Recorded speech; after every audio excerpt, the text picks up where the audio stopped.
हमारे व्यस्त जीवन में ईश्वर की आवाज़। प्रभु यीशु ने कई यहूदी बहुल नगरों में कार्य किए, वहाँ प्रवचन दिए, चिन्ह चमत्कार और चंगाई के द्वारा लोगों को ईश्वर का अनुभव कराया। और वे नगर जो शिक्षित माने जाते थे, जहाँ उच्च श्रेणी के विद्वान और धार्मिक लोग रहते थे, जैसे कोराजीन, बेतसाइदा और कफरनहूम, इन नगरों में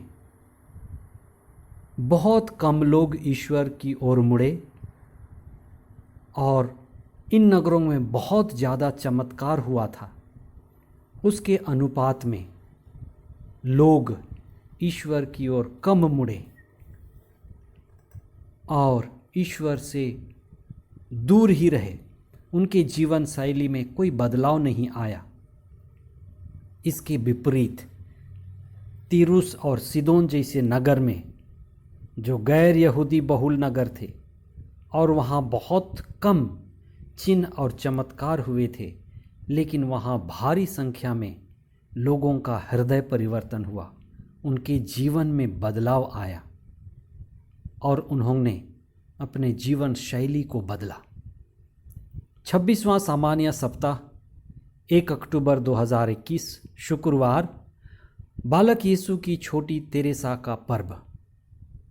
पहला पाठ नबी बारूक का ग्रंथ अध्याय 1 पद संख्याएं 15 से 22 तक और संत लूकस का सुसमाचार अध्याय 10 पद संख्याएं 13 से 16 तक। जब भी युद्ध लड़ा जाता है, युद्ध कई तरह से लड़ा जाता है।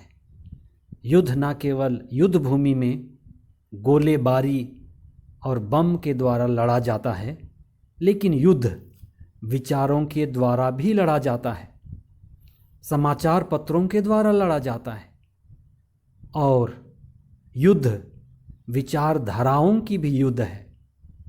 युद्ध में कवि, गायक, कलाकार सभी अपने अपने ढंग से अपना अपना योगदान करते हैं।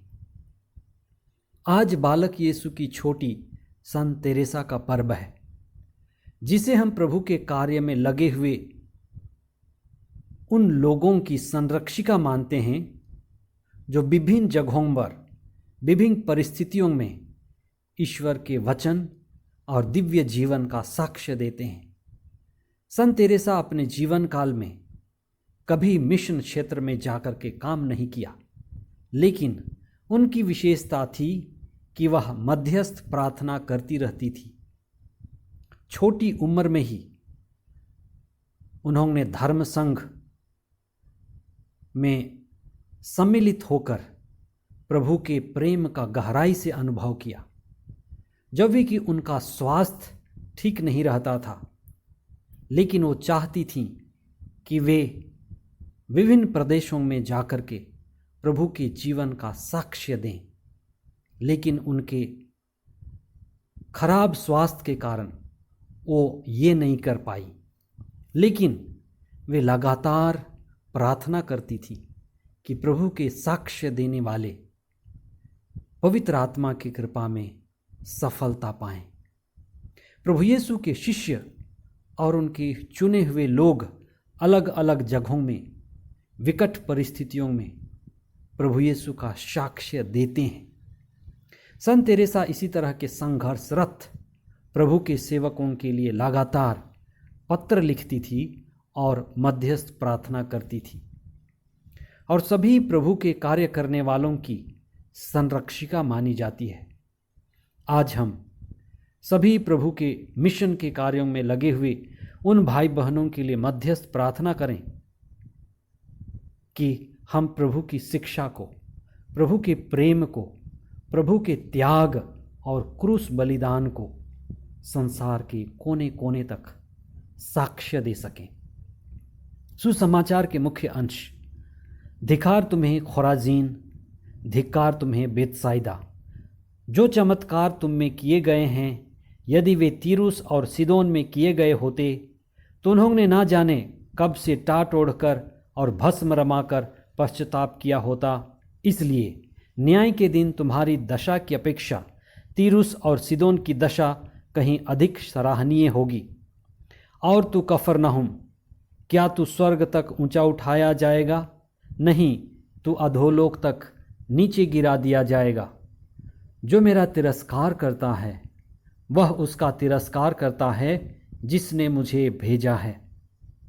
कोराजीन, बेतसाइदा और कफरनहुम ये यहूदी बहुल नगर थे और इन नगरों को शिक्षित नगर, उच्च श्रेणी के विद्वान और धार्मिक माने जाने वाले लोगों का नगर माना जाता था।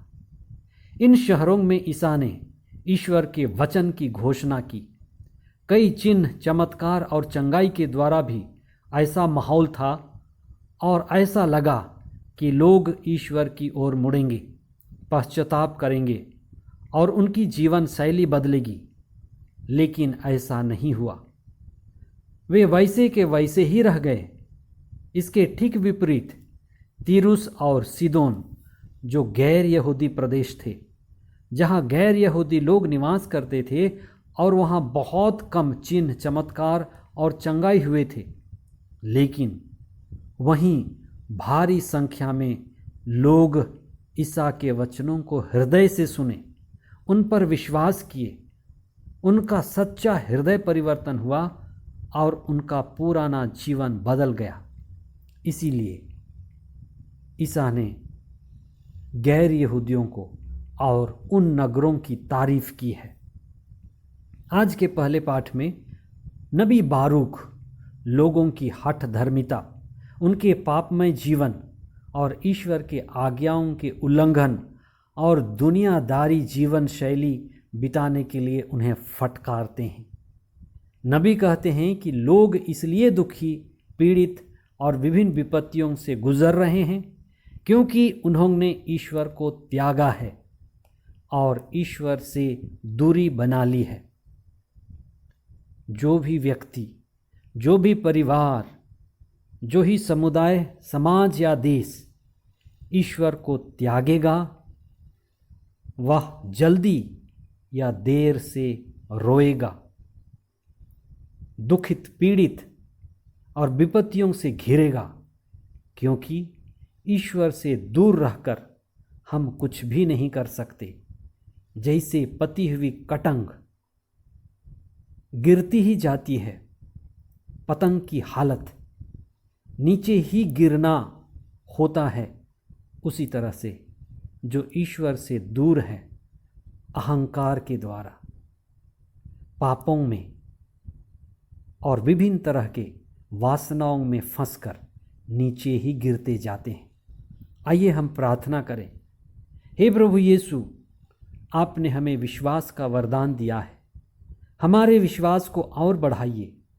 हम अपने सभी वरदानों को आपकी सेवा में समर्पित करते हैं। बालक यीशु की छोटी सन तेरेसा की भांति हम अपने अपने छोटे छोटे कार्यों के द्वारा आपकी महिमा करें, लोगों के लिए मध्यस्थ प्रार्थना करें और आपसे जुड़े रहें।